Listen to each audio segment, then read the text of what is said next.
So thank you so much to the team from Career Drive for this invite to speak in this webinar today.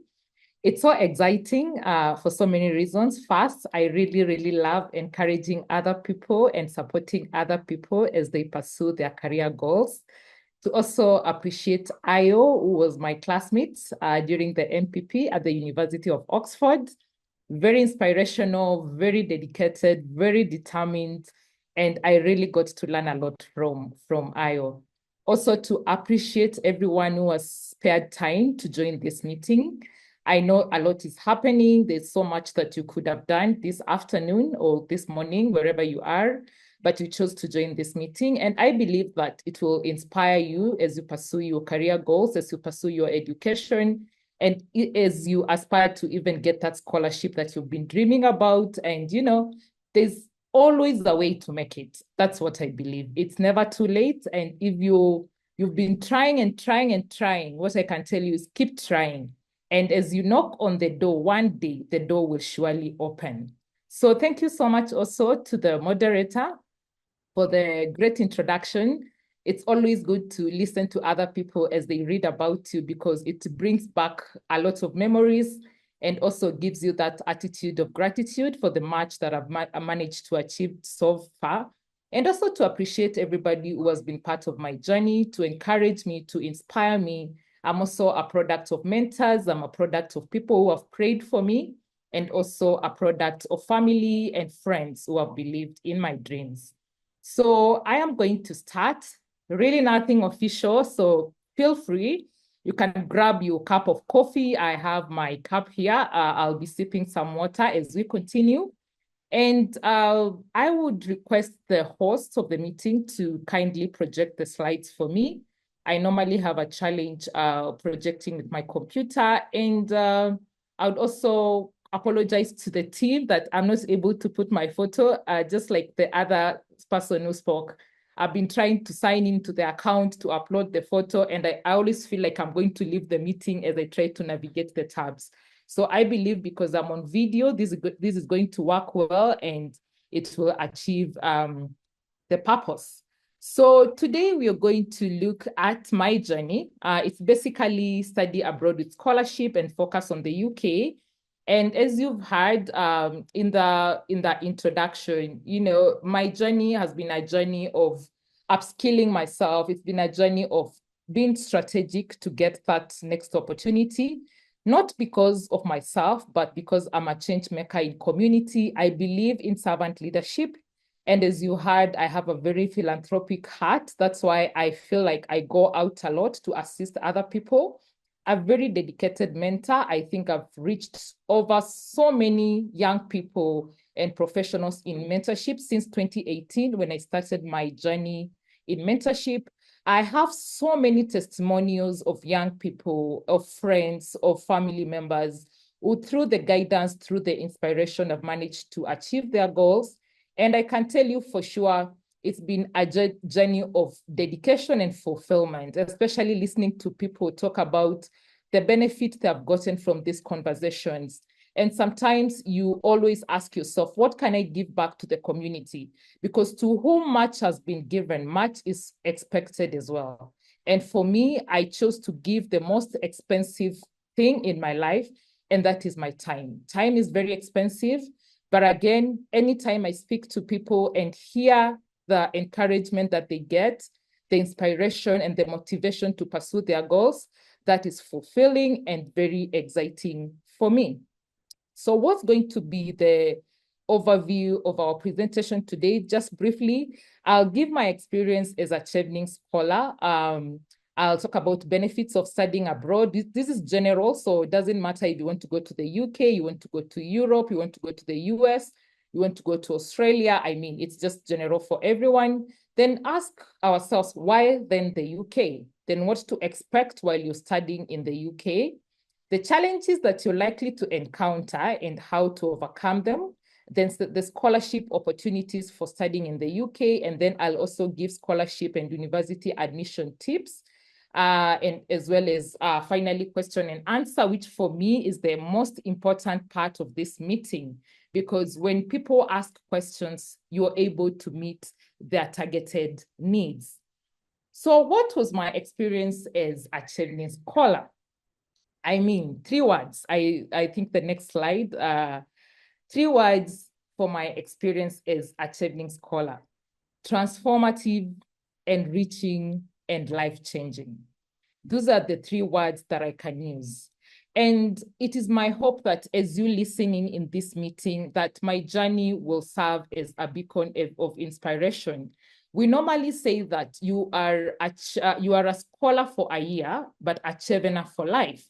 And my goal as a Chevening scholar was not simply to cross the finish line by completing my master's and spending time in the UK, but to inspire others to be able to pursue their dreams and their goals. And it was very exciting to be part of an inclusive community where I got to learn so much from the people from different countries. It's a multicultural environment where you're able to learn a lot, only if your heart is open to learning. And if you appreciate the power of diversity, I mean, studying abroad is something that you have to pursue, because you get the diversity in skills, the diversity in experience, the diversity also in backgrounds and in culture, and that's how you're able to become a global change maker.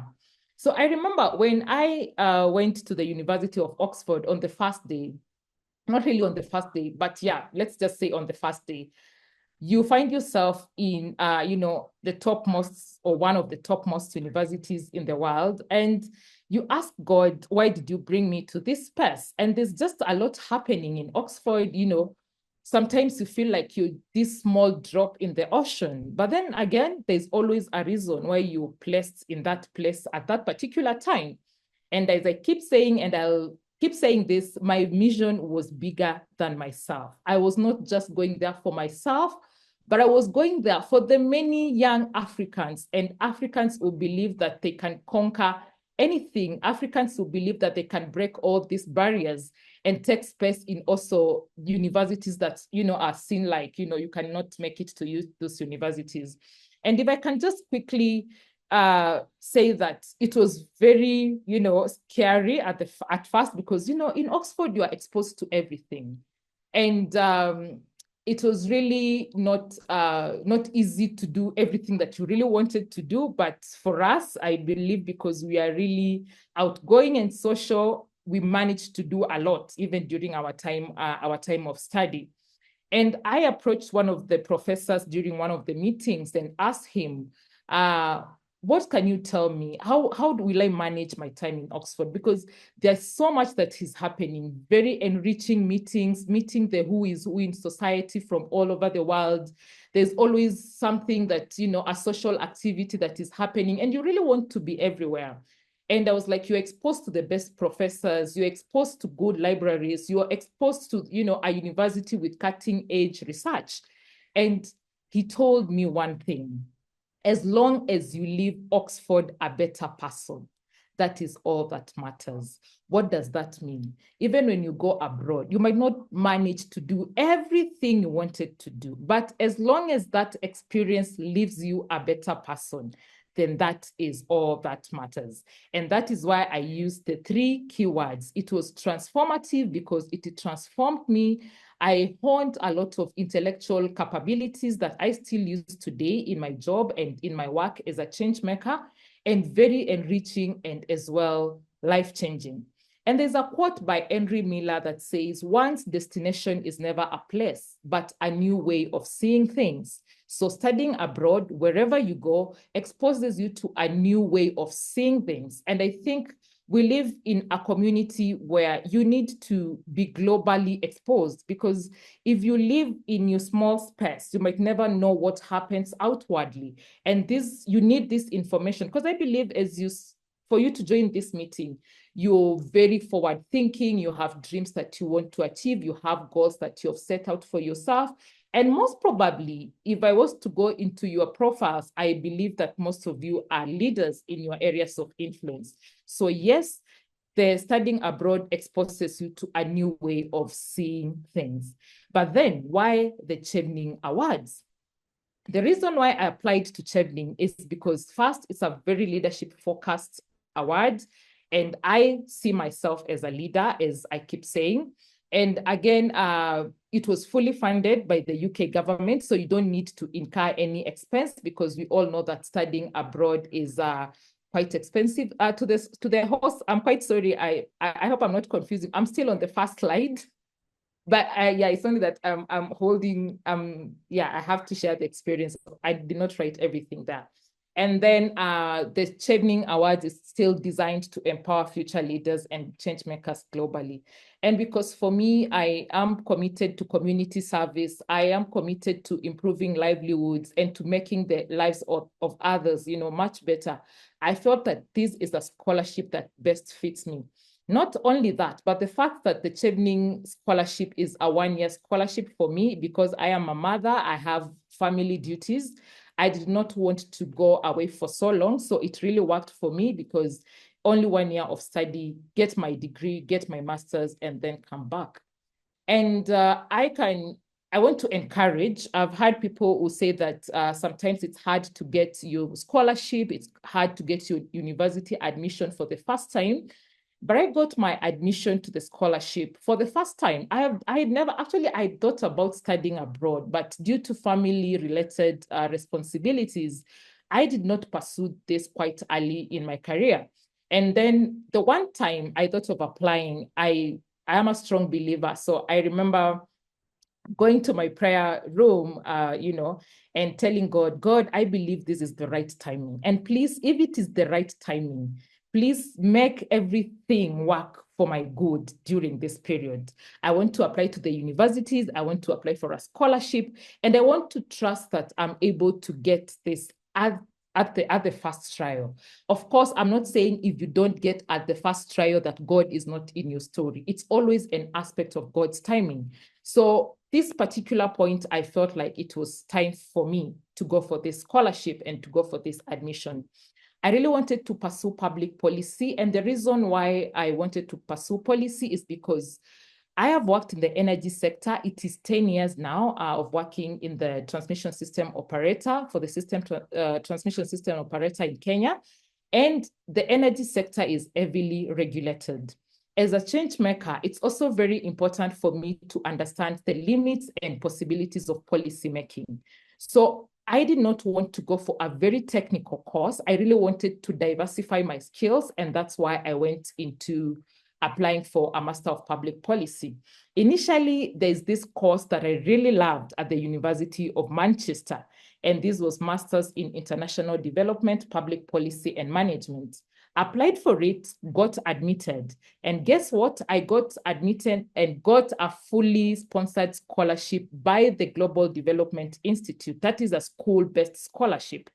And then I still applied for the Chevening scholarship and submitted my application to the University of Oxford. Definitely, we all suffer from imposter syndrome. So I remember feeling, will I really make it to Oxford? Am I, biting more than I can chew? But then again, I went for it. And I appreciate my mentees, because they asked me, why are you being hesitant about applying to the best university in the world? You have what it takes. When you come to the meetings, when you come to speak to us, the thing that you tell us is, please explore your full potential, but look at yourself. You're limiting yourself, yet you tell us not to limit ourselves. And that was a challenge. And I remember I had stopped my application to Oxford, and I had to return back to the application, and I submitted it 2 hours to the deadline. And you know what? I said I've submitted, and I hope that, everything works out. And come March 2022, I received my admission, and then I also was slotted for an interview by Chevening. And towards July, I had to let go the scholarship at the University of Manchester. It was hard because they really wanted me to be part of their class. But then the best part of it, or the most fulfilling part about me letting go the scholarship, was that it still went to another African who was pursuing masters abroad. So it was a win-win situation in my case. So that is basically how my journey to Chevening began. So first time got it, first time to the University of Oxford, got in, and always grateful to God for making it happen that way. So what are the benefits of studying abroad? And I think I've touched on this. Number one, there's global exposure and expanded horizons. So you're exposed to diverse cultures, to diverse perspectives, and to different networks. And one of the networks that I'm always grateful for is the MPP African network that we work together with at the Master of Public Policy at the University of Oxford. That's where I met Ayo. And we are such a close group. And even during the times when, sometimes you feel like the going is getting tough in your studies abroad, we would come together, we would encourage each other to continue with the journey. So what I can say is you are always exposed, not just globally, but also we need each other as Africans. And me having my African community, and if you can see I put a photo of the Africans for you to see them. They are not all of them. Actually, I can't see Ayo in this photo. I don't know where Ayo was, but yes, you can see that you are exposed to so many people. We were in a class of almost over 140 students from I think almost 54 countries globally, and that exposes you to a very enriching learning community. There's also personal growth. You get some sense of independence and adaptability while navigating a new environment. For sure, it's a new environment. In as much as for me, for the period of my career, the last years, I've really traveled for work and for other activities, but still, you find yourself in a new environment and you need to adapt. And one of the things that studying abroad helped me with is it taught me the power of solitude, learning to spend time by yourself. In our African society, we are always either in a party or you are at your neighbor's place grabbing some lunch or some supper, or you're going for a wedding, or you just, doing things. But then again, you find yourself in a space where those things are happening, it's a new environment, and you might take time to create friends. So what do you do in that case? You have to learn how to spend time with yourself. And that's how you even grow your power of solitude. So you learn to be content with your own company, and you also learn to, practice self-reflection and also to practice mindfulness and meditation. So that is another advantage of studying abroad. Your personal growth always goes to the next level. There's career advancement that is, enhance your chance for being employed, not just in Africa or in your country, but also by organizations abroad. I know stories of friends who, since they left, Oxford, or since they left other universities in the UK, or since they completed their Chevening scholarship, they've gotten different jobs, not the jobs that they were in. And when you look, if you take a closer look at the opportunities that they're getting some of these jobs in international organization or multilateral organizations. So it gives you that chance to advance your career and to increase your chances for global opportunities. Then you expand your networks. And I think for me, because I am a strong believer in social capital and I treasure relationships and I treasure people, because that's how I've managed to get to where I am today, then the lifelong connections with peers and professionals was really a great plus for me, especially from studying abroad. Next slide. So why the UK? Why? I said first, I gave reasons why I had to go to the UK, but why then would you select to study in the UK? And that's why today we are focusing on the UK. So you can see my photos there, great memories. The top one is I am a fan of Manchester United. So I had to find my way to Manchester and go watch a game. Worst thing happened, the day I go to Old Trafford to watch the game, we get defeated, but still a fan is always a fan, even during times of failure. So I managed to go to Old Trafford. The other photo is a photo of my mom and my daughter when they came to the UK for my graduation. And the other photo is a photo with the Beatles at Liverpool. So one thing you get in the UK is world-class education. UK is the home to very good universities. And I believe as you are submitting your applications, you've been able to see, the rankings by the Times Higher Education, and to be able to select the university that matches your interest. If it's a career that you want to pursue in maybe medicine, in engineering, in whatever, in education, different universities have got different strengths. So using these rankings, you're able to know which university best suits you. So that is one thing, you are exposed to world-class education. Number two, there is a multicultural student community, so students from all over the world.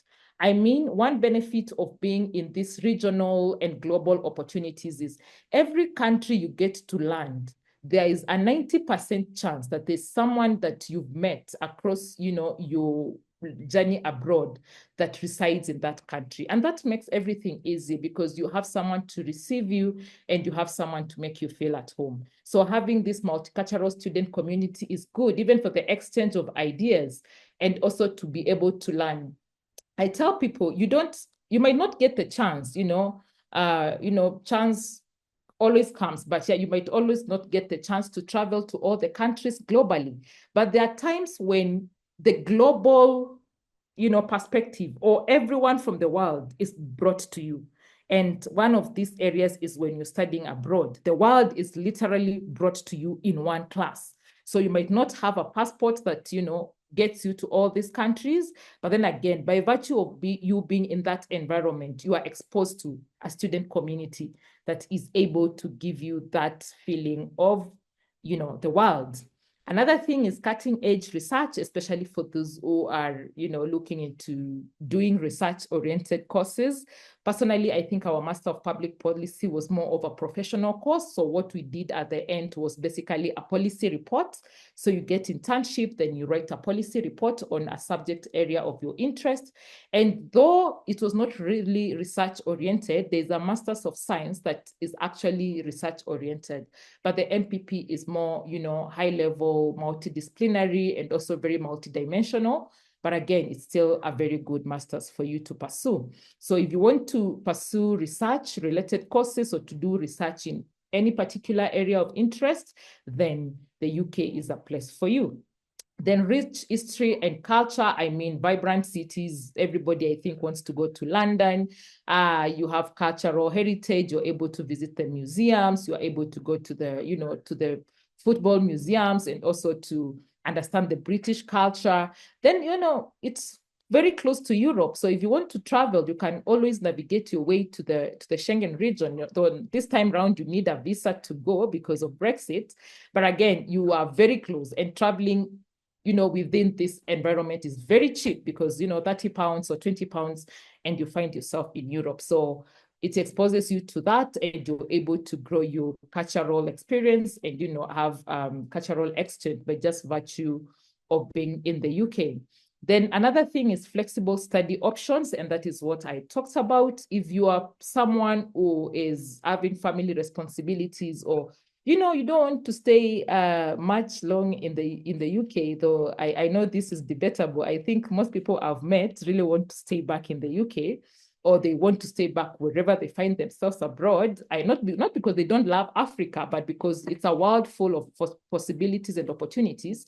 Then there's flexibility. You can study for 1 year, come back, or you can study for that 1 year, get your graduate visa, continue staying in the UK, or just apply for another opportunity or apply for a job and still manage to be abroad.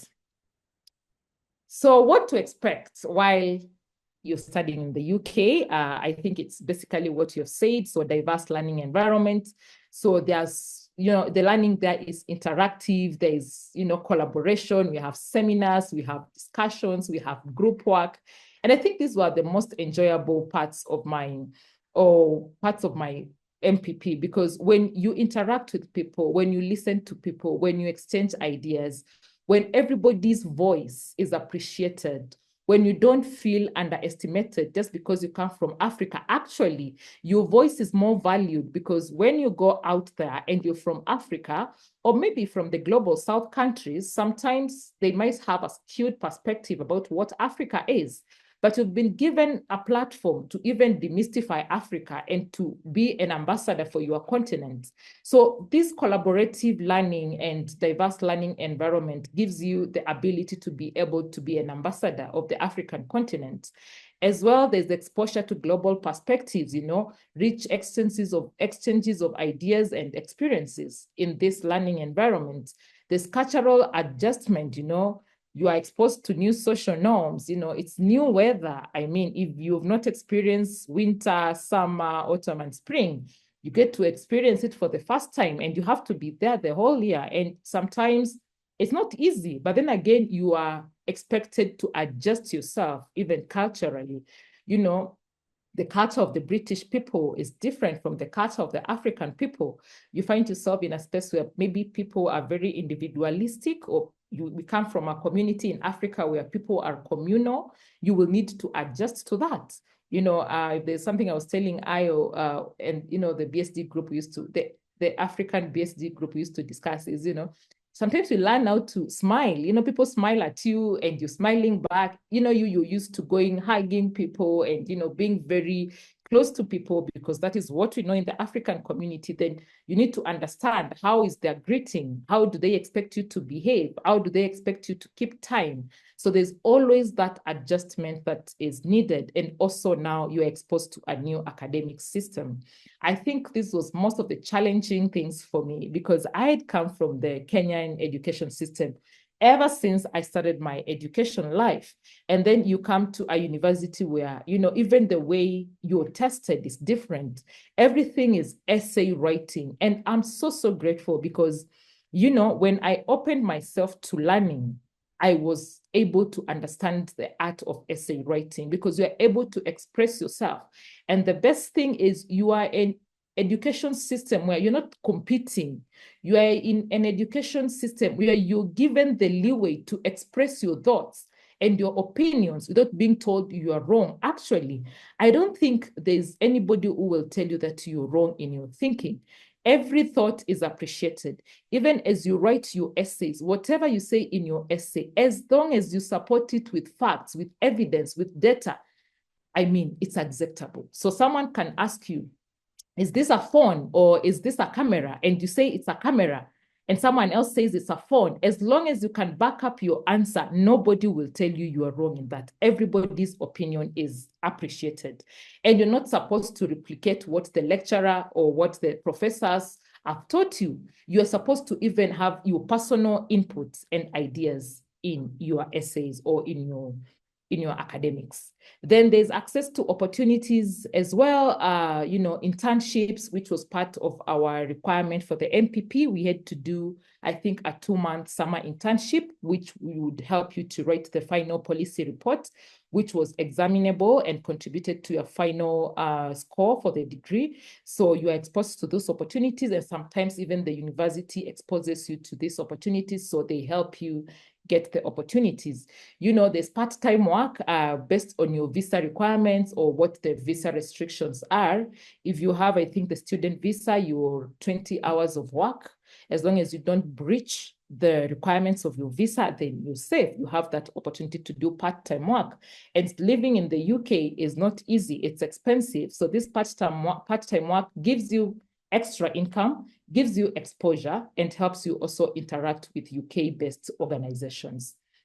Then there's opportunity to volunteer. Personally, the Chevening Scholarship has actually a volunteering aspect to it. So I could not do part-time work. I did at some point, but at the beginning of my degree, when I was just trying to picture things out, I decided to volunteer with Oxford Hub. It's one of just close to the university, and basically assisting students who are struggling with English to hone their English skills, because it's needed at the university, and also volunteered with an organization that was fighting for the rights of women and men who are experiencing gender-based violence in the UK, and basically the Blacks and those from other minority groups. Another thing you expect while in the UK is support systems. I mean, if there's something I saw the universities in the UK put a lot of emphasis on, is on your well-being and your mental health. So there's a lot of opportunities for mental health support, and your well-being will not, it will be basically compromised by virtue of the new environment and the pressure that you're experiencing.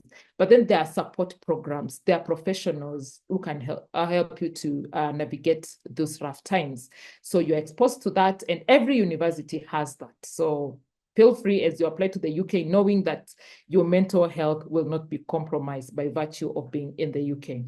Then there's active student life and extracurriculars. I think this is something we've totally leveraged. We have an African society in Oxford, and every university I know has societies and has clubs based on what your interest is. It doesn't have to be based on the fact that you're African. It could be based on the fact that you're interested in a particular form of research, or, just anything, even on hiking or your hobbies. So there's always these extracurricular activities that you can be exposed to. And there's so many social events. Some of them you plan yourself. Some of them are planned by the school.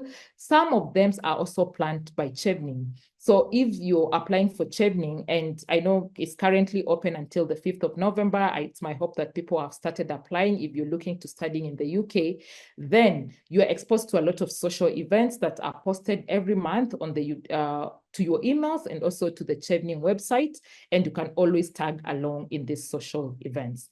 Then also travel opportunities. As I said, you have easy access to Europe and other neighboring countries. And then this gives you the opportunity to further explore the UK.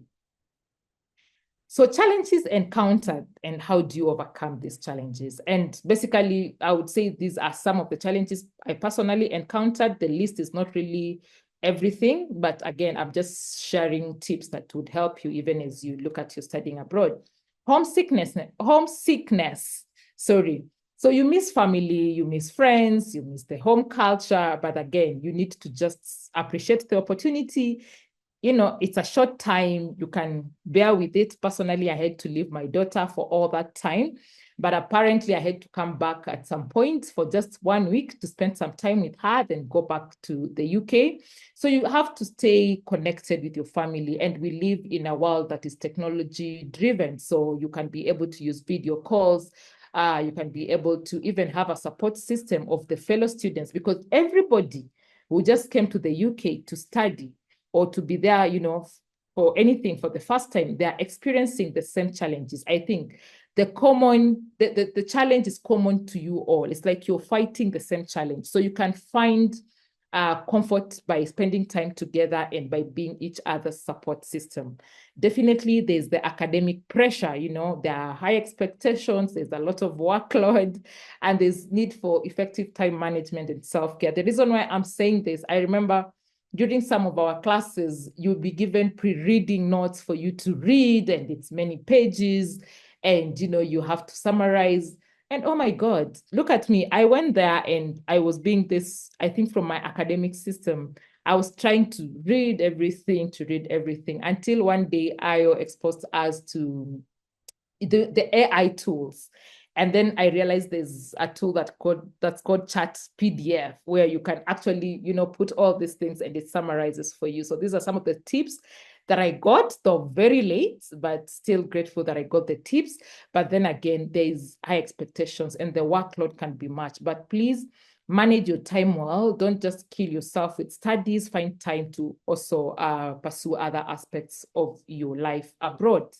We talked about cultural adjustment, join student societies and attend international student events. That will give you a feeling of being at home. The challenge of financial management, the high cost of living in the UK, take advantage of the student discounts and do part-time work. That is, if possible. Some courses will not allow you to do part-time work because maybe they could be very, very intense. But if you can manage, it's just, that is a personal choice. Actually, it's not what personally, I did it, but at specific times. But it's also encouraged because, if you look, I don't know what the website currently says, but the budget for staying abroad, and not just budget for, your education and everything, but the living expenses in the UK, it's very expensive.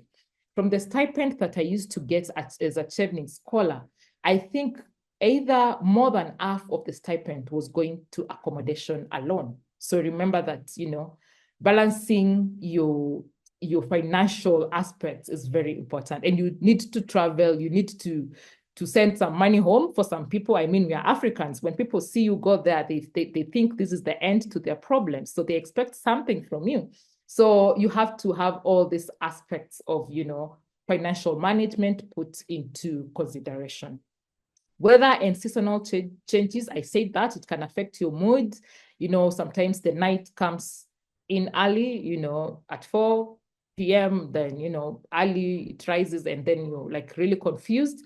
But again, it's a good experience. It will not affect you, I believe. And you will, even though it might affect your productivity, I'm sure you'll find ways of navigating that. Finding suitable accommodation, I think this is a challenge everywhere abroad currently. So for me, I was able to get university accommodation, which is the college where I was. So that really sorted me. But I could see people who really struggled to get accommodation. So that is one of the things that you also need to look at as you apply or as you consider your studies in the UK. So make sure that you look at all accommodation options, start looking early, use the university housing services if that works for you. There are reputable online platforms that you can use to also look at accommodation options. I think they're all over Facebook or just on other social media pages. Consider sharing accommodation with other students to reduce costs. I mean, you are exposed to all these options. So it's upon you to choose based on the ability that you have financially.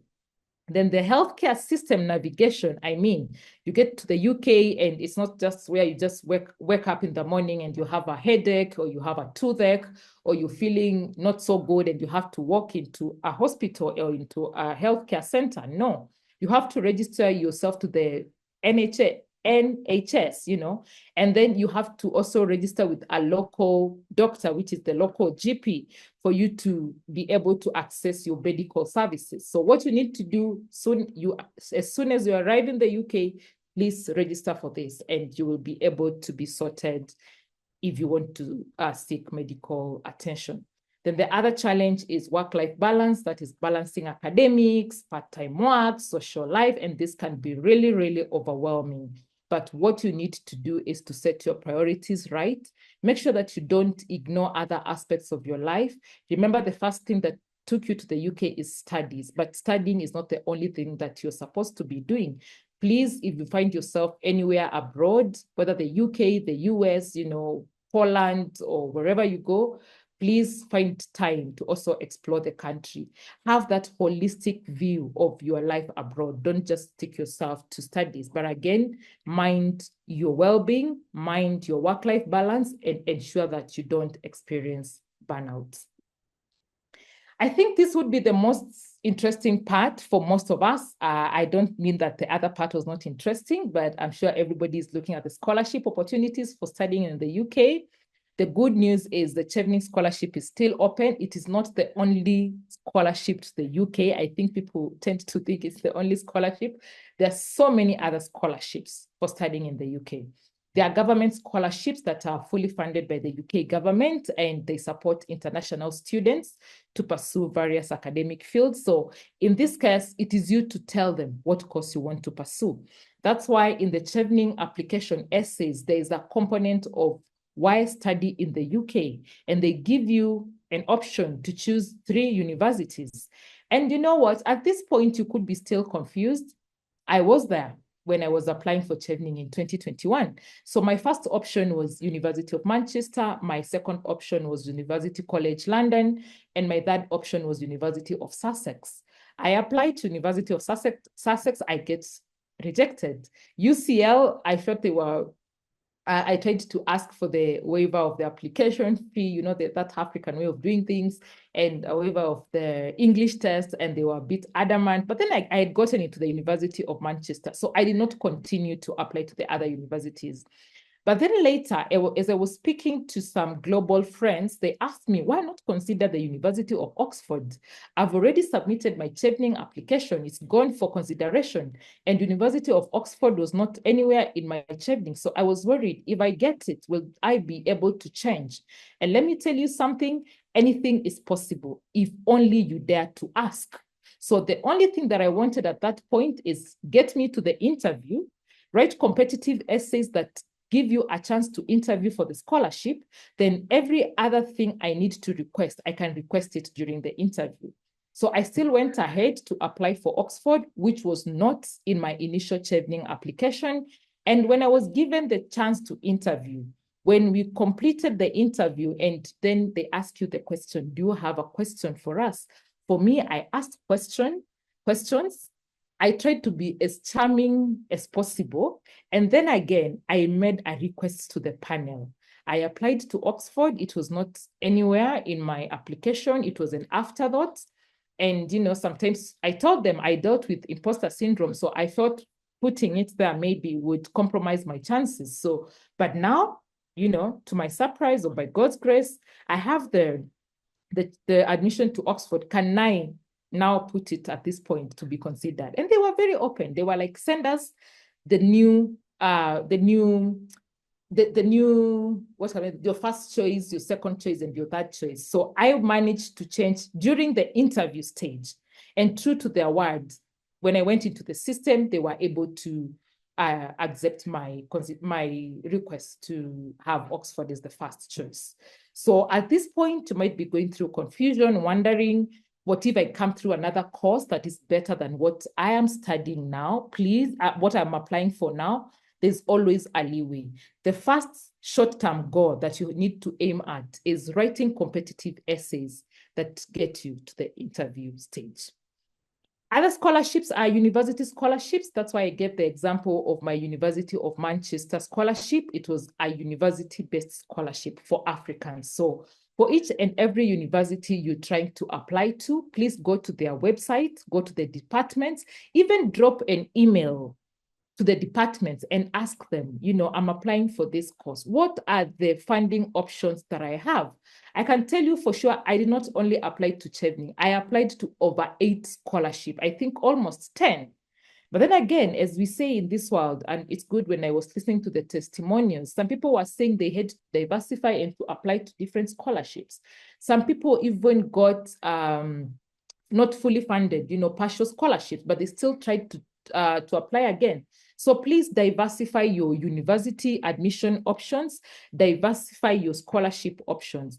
This does not mean drink from any opportunity that is given to you, because sometimes when you are hungry for opportunities, that's how you drink from every cup and you get poisoned. Of course, you're doing this from a point of understanding, knowing this is what I want. I want to be in the US. I don't want to be in the UK. So look at what US is offering. I want to be in Sweden. I don't want anything to do with the UK. Look at what Sweden is offering. One thing I can tell you for sure, in each of these universities, in each and every country globally, there's always a university-based funding option. I may not say it's everywhere, but I believe 80% of these universities have university-based scholarships. And basically, you get them based on academic merit, on research potential, as well as maybe they have a specific program needs that they need to meet. Then there are also external organizations and funders, that is various organizations like charity and foundations, provide scholarships to promote specific courses or support particular student groups. One of this is definitely our leader, Ayo. Ayo was in the AIG scholarship, if I get it right, Ayo, yes. So this is basically another external organization that is funding your studies abroad. So you also need to look at those options. They're there, especially if you're looking into studying in UK universities. Please look, there are specific families, there are specific organizations. There are even influential people in society who have scholarships, targeting, they are not, I don't want to call us underprivileged, but as students, we are not able to raise the money that we need to study abroad. So please explore all those options. I was able to look at some of the opportunities that you might look. Of course, Chevening Awards, it's open. Commonwealth scholarships, I applied to Commonwealth, though I never got through with Commonwealth. There's Marshall Scholarship, there's Gates Cambridge Scholarship, there's Rhodes Scholarship, there's Clarendon Fund scholarships, there's MasterCard Foundation Scholarship, there's Oxford Wayden Fund and Hoffman Scholarship and Leadership Program. Very nice one. If you manage to get through it, very good program, because it comes as a leadership program as well. But basically, I think it takes around 20 to 30 people, but apply to 8. I applied to 8. I never got it, but at least I did not live with the guilt of I never tried or I never applied. So please apply. There's the Joint Japan and World Bank Graduate Scholarship Program, which I also applied to. I never got it, but at least I submitted my application. Then there's the AIG Scholarship. This list is not exhaustive. I've just written the ones that came to mind, the ones that I've had friends leverage. But I mean, if you dig deeper into the websites and also into the platforms that you're in, or even if you network with people, there's so much in terms of scholarships that you can leverage. And to my second last slide, so that we can go to the question and answer, otherwise I can keep going and going. So what are some of the tips that I can give you, especially, and these are applicable to any scholarship you're applying to, any university admission that you're applying to, or just any other opportunity. As you heard, I have been a beneficiary of a number of fellowships and other leadership-based opportunities regionally and globally. And this is the same tips that I always give my mentees. These are the same tips that I always look at when I'm reviewing essays and when I'm, exposing people to these opportunities and possibilities. These are the tips. They might not be all the tips, but again, these have really worked for me. Number one, start early. So the Chevening opened, I think in August, if I'm not wrong. It's now November.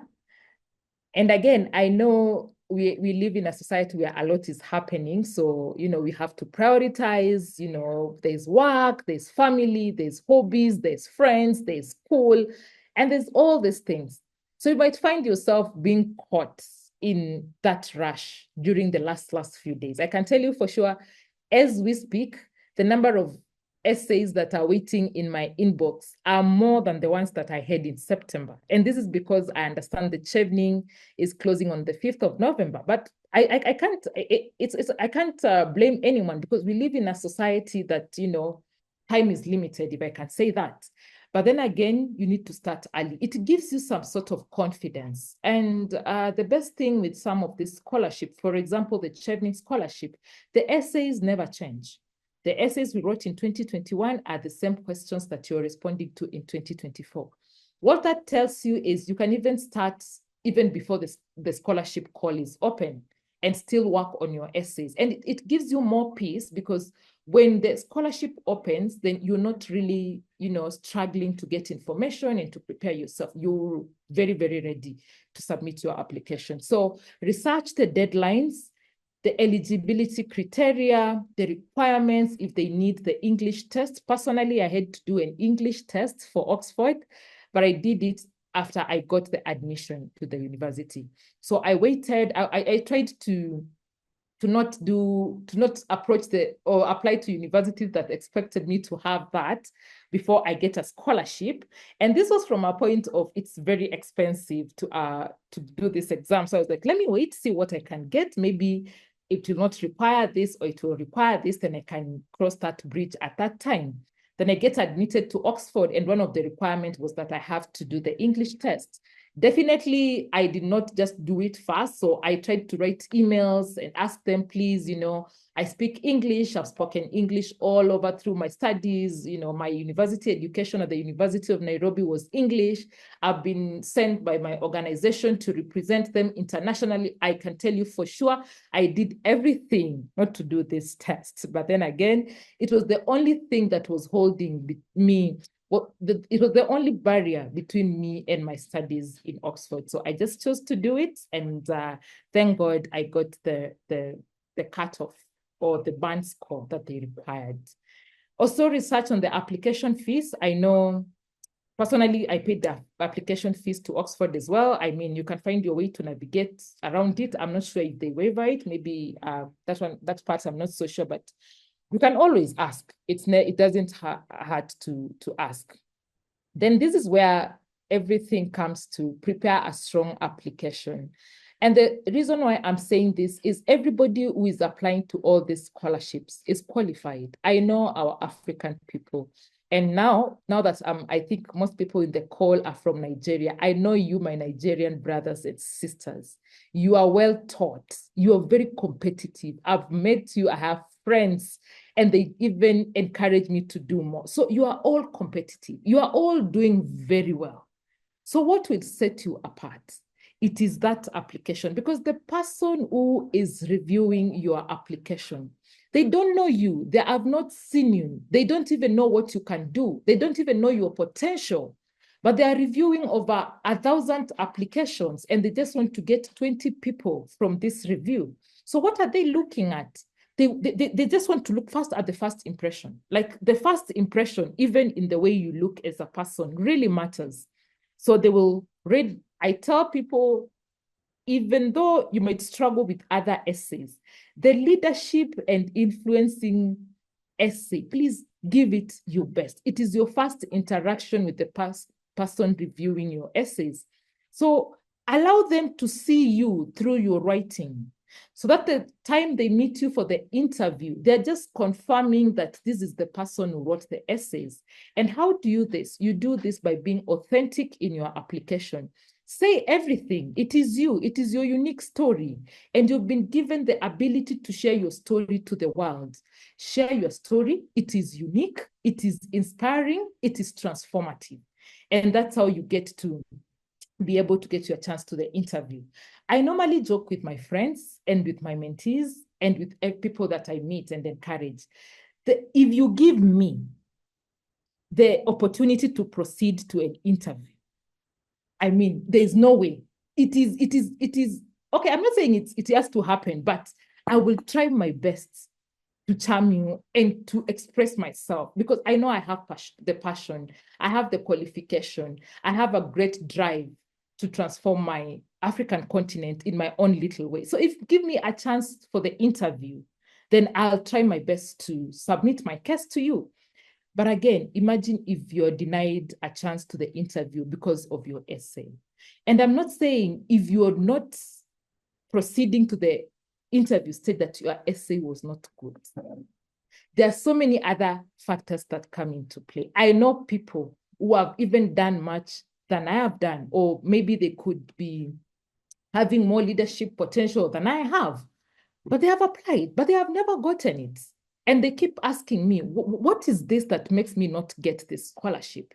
And sometimes you read the essay and it could be better than your own essay.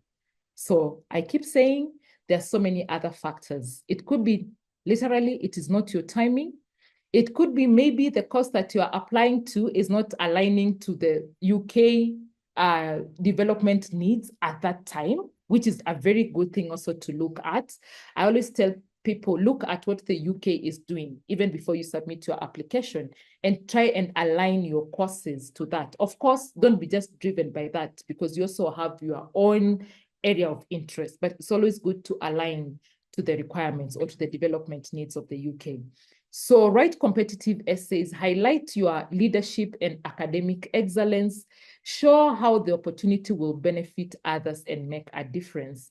I began by saying the reason why you're entrusted by a scholarship to study abroad, or entrusted with a scholarship to study abroad, is because the mission is bigger than yourself. It is for the people. It is not for you.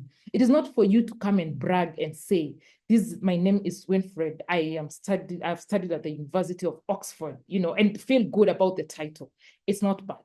But the reason why they are investing in you is for you to make a difference. They need that rippling effect in the continent, in the society that you're working in the community. So please always bring in the aspect of, yes, it will give you career growth. It is good for your personal development, but it is also good for the improved livelihoods of other people around me. So please never forget to indicate that aspect in your essays. And as I always say, in this life, you can't be everything, but strive to be a very well-rounded individual. Be holistic in the way you live your life. Volunteer. I mean, some people say I can't do anything without money. I'm telling you, I do so many things without money. I don't even think I've been paid for any mentorship session I've done for all these years, but I keep doing it with passion and with dedication. But the pay sometimes is not money. Sometimes we think the pay is monetary value. It doesn't have to have a monetary value attached to it. The pay is the blessings that you get. And the easiest way for you to reach your goals is to help other people to reach their goals. So please prepare a strong application. Write a compelling personal statement. Definitely, you have to align it with the scholarship mission and focus on impact as well. Be authentic. Tell your story and be unique to you. And let me tell you the reason why it is you who is supposed to write your essay and not someone else writing your essay. I tell people, when you're given a chance to tell your story, it is the most important thing, or it is one of the most greatest things that someone can do to you. When IO started and said that people should share the stories and what they want to achieve and how, Career Drive has helped them, it's a way of sharing your own. Of course, IO and the team at Career Drive knows the, testimonials and knows the impact and also knows the success stories from this, from Career Drive, but they gave you the chance to speak it.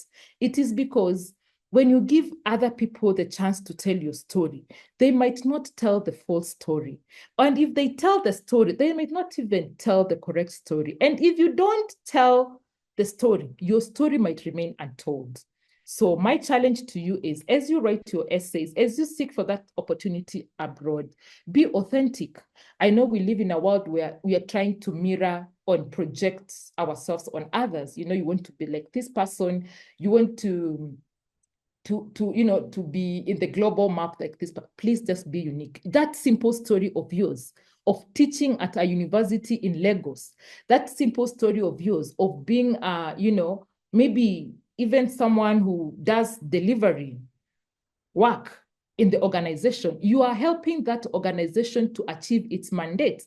You are just as important as the CEO. The same way I normally say in each and every organization, treat the CEO with the same respect you treat the cleaner, because all of them are contributing to the mandate and the mission and the vision of that organization. So please be authentic. Don't feel the necessity to lie or to give a story that is not yours. Just tell your story. And if the story is authentic, it will get you to the next step. I already talked about diversifying your scholarship and university options. Please diversify, because I know you can also be very courageous and apply to one university. I have two of my good friends, and what they did not realize is that it's like I was doing an experiment with them.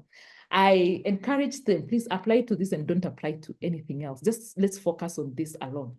And true to their, they believed in my advice, but it was a risk I was taking. But let me tell you, they have gotten to the universities, and it is because they really wanted that particular course at the University of Cambridge.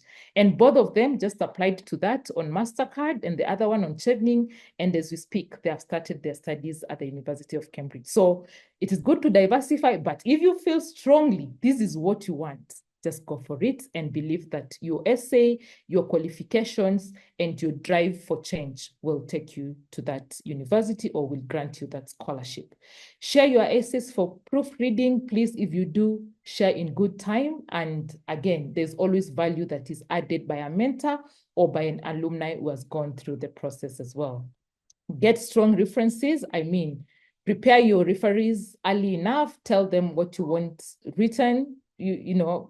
Sometimes I tell people, if it means drafting for them, draft it, because you know yourself and you know why you want this opportunity so badly. So don't let anyone be the barrier between you and the opportunity. So get your referees right, prepare them early. I think for the Chevening, you don't have to apply the referees now, it comes much later, but still it's good to keep that in mind, that you need strong references. When I applied for the University of Oxford, I submitted references, but they had to ask me to also submit other references. So always be ready. Some universities might ask you we need you to get a scholarship from this particular person, especially your 4-year degree or 5-year degree. It's always good to have an academic referee from where you spent your university days in. Then showcase your leadership and community involvement. I've said that it could be volunteering, it could be mentoring, anything that you do, as long as it is improving the livelihoods of people, as long as it is making a difference, as long as it is transforming lives, please indicate it. If you are running a project, if you're a leader in any area of influence, please indicate it in your application. Then attend the information sessions by alumni and other relevant organizations, just like what you chose to do this afternoon. This is also part of the tips that I would give. Then prepare very well for the interview. Be ready to discuss your motivation. Be ready to discuss your aspirations. Be ready to show the person interviewing you that you have what it takes to get that scholarship and to get into that university. And to my last slide, remember, you do not need to know all the answers. You just need to be courageous enough to take the first step and trust where it leads. You might not know, sometimes people ask me, I feel like my essay is not good enough. I feel like, when I get there, I'll be overwhelmed by being in a room of so many other learned and people and feel like I'm a small person. And I tell them everybody is unique. It's not even about your level of education. It's about what you bring to the table in terms of opinions, in terms of ideas, in terms of expertise. So please, you might not have all the answers. And I know most of you are at that point. You don't have all the answers, but just need to be courageous enough. I heard someone talk about resilience and commitment and tenacity. Those are the things that help you, especially when you're making some very life-changing decisions, like applying for a scholarship abroad, because that might be the time when as you go for the scholarship, you have left Africa for good. So I know it could be confusing, but always trust yourself and trust that first step and where it will lead you. Number 2, opportunities have a lifespan. Do not procrastinate. I did my master's in my early 30s. Yes. And I would have done it earlier. But again, I think the best thing is the Chevening Scholarship does not have a higher age limit. So I tell people you have the advantage of time, especially if you're younger. So many of these opportunities are there for you. Nowadays, when I see someone say, when I look at the eligibility criteria for an opportunity and I see between 25 or below 30, between 25 and 35, I just share it with my mentees. It doesn't suit me anymore. It's not something that I can, and it's because it's age and time goes. So make sure that you don't procrastinate because that opportunity will have a lifespan. So please, as long as the opportunity is open and you feel like you're ready to take advantage of that opportunity, please submit that application. Don't procrastinate. Then the best journeys in life are not measured in miles, but by the epic experiences and memories that we draw from the journeys. That has been my story for every opportunity that I've leveraged, either in Kenya, in Africa, or abroad. Everywhere I've landed, it's never been about I took so many miles to get to this place. What I always come back with is how has this experience changed my life? How has this experience enhanced my intellectual capability? How has this experience made me a better change maker? How has this experience given me the capability to contribute to the common good in my society? So don't get worried. If it means going to the US, if it means going to the farthest part of this world to pursue that scholarship, to pursue that job, or whatever opportunity you want to pursue, please remember the impact will not be measured in the number of miles that you cover, but by the epic experiences and memories that we draw or you draw from that journey. Thank you so much.